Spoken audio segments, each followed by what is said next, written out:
Здравейте, колеги! Днес се намираме в поредния кладенец. Много давно не съм качвал клипове.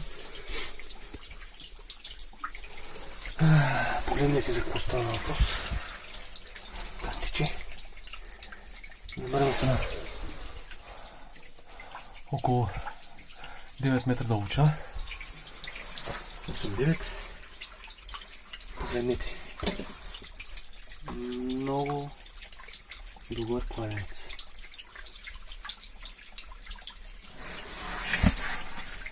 Виждате ли какво става въпрос? Какво да нарече?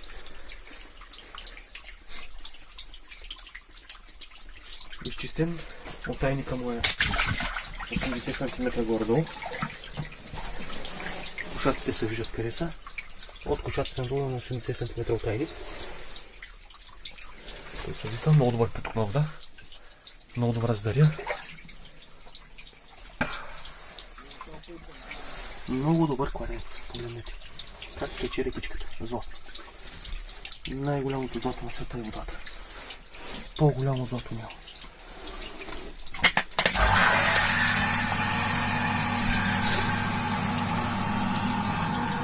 Човек се обади да усмели.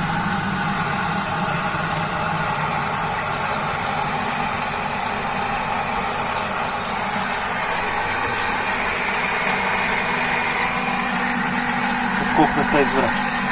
Много вода. Изкарахме две малки змичета също. Смок, ще покажем какво сме изчистили.